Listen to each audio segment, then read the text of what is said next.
মাথাটা বেঁকে আমার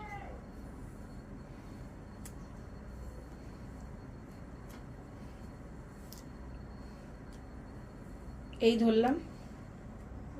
যখন সামনের চুলটা পেছনের চুলটা সামনে এলো এবড়ো খেবড়ো হচ্ছে, কারণ পেছনে একটা লেয়ারে আমি কেটেছি, সামনে আমি লেয়ার্স করছি। ঠিক লম্বা যেভাবে ধরলাম সেইভাবে ধরে আমি চুলের এক্সট্রাটা কেটে দিলাম। পুরোটা এদিকে ফেদার মতো লাগছে। হ্যাঁ,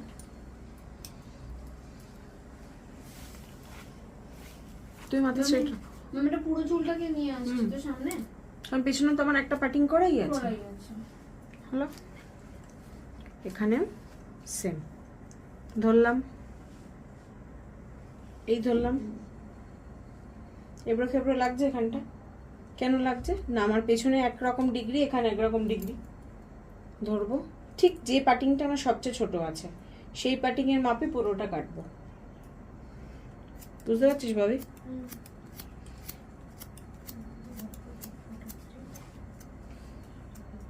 এই জন্যই ডামিগুলো দিয়েছি। হলো ফেদার মতো। ম্যাম ওই সাইডে তো লেয়ার কাটুন। কোথায়? এই দিক এটা তো ওর কাটিংই আছে, ওর তো কাটিং সামনে লেয়ার আছে। ওই জন্য আমি যদি এখন কাটতে চাই এটা ছোট হয়ে যাবে। এইবার দেখাচ্ছি। এই হলো, এই হলো। তোমার সামনের চুলটাকে এত বড় রাখবো না ছোট করবো? না না ঠিক আছে। হলো, এবার ধর ক্লায়েন্ট আমার থেকে একটু চুল ছোট চাইলো, তখন কি করব? এই যে ধরলাম, যতটা আমার ছোট করতে হবে আমি ছোটটা করব, করতে চাইছি না আমি করব না। কখনোই নাকের ওপরে উঠবে না, যা থাকবে এই অবধি। এবার দেখ যখন কি ফলিং আসছে, পুরো মিডল পাটিং করে নিতে হবে।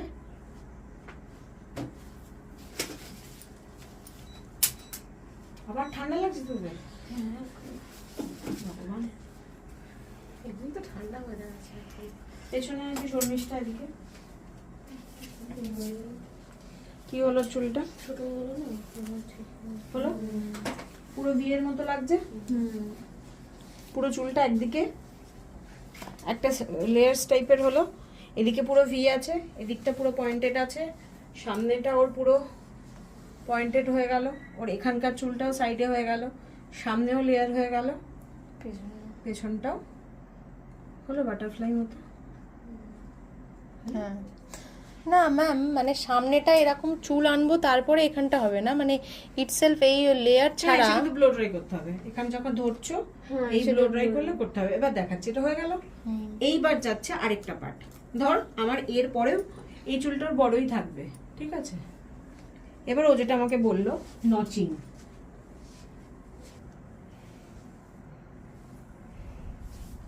হলো এই, আমি কিন্তু পেছনেই দাঁড়াবো। হ্যাঁ,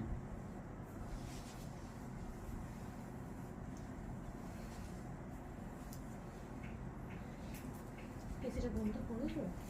বন্ধ করিনি, টেম্পারেচারটা কমালে কি কমালে 24 থেকে 22 করলো। এটা ওরম সামনের দিকে করব। হ্যাঁ, সামনে যা, সামনে যা। হলো, আমি ধরলাম, এটাকে বলে ক্রস সেকশনিং অফ হেয়ার। আর ও যেটা বললো নচিং, আমি সেটাও করতে পারি। নচিং এখন তোদের কাছে টাফ।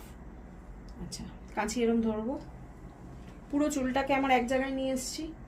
তাহলে আমি যখন কাটিং করে ফেলবো আমার পুরো মাথার এক এক জায়গার চুলের 90 ডিগ্রিতে এক একটা, আমি এখন জিজ্ঞাসা করে তোরা মাথা খারাপ করতে চাইছি না, পরে বলবো।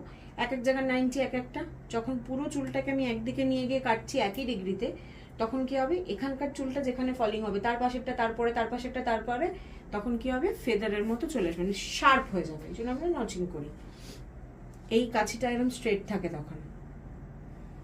এই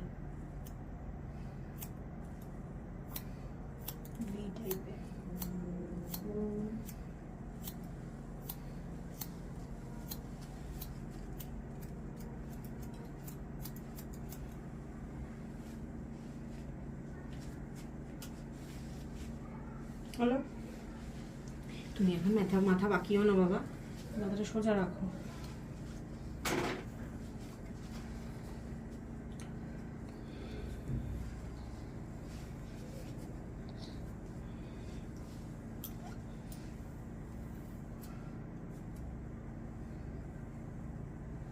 এটাও তাই, পুরো ধরে নিলাম।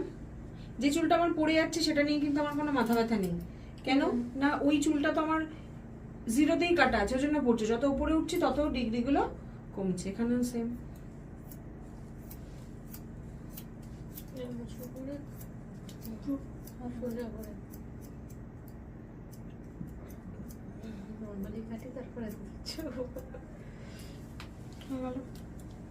এইবার চুলটাকে যখন আমি পেছনে আনবো তখন দেখ।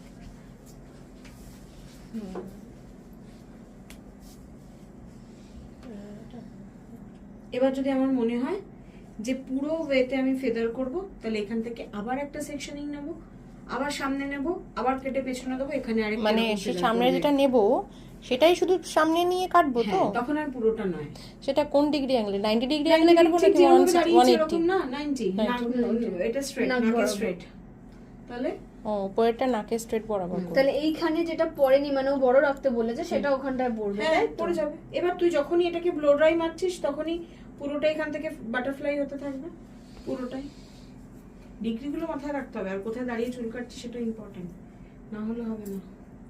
এবার দেখ ওর সাইড থেকে দেখ, ওর সাইডেও এখানে কিন্তু ফলিং চলে এসছে, এটাও ফেদারের মতোই লাগছে। এবার ও যেভাবে ইচ্ছা চুলটা নিতে পারে। ও যদি মনে করে এই সাইড থেকে এই সাইডে নেবে, ও যেভাবে ইচ্ছা নিতে পারে। ভালো হবে। তোরা কবে ভালো করবি, এটা আমার দরকার। ভালো তো এটা এদিকে দেখ, এদিকে ফলিং চলে এসছে। চুল কি ছোট হয়েছে? তাহলে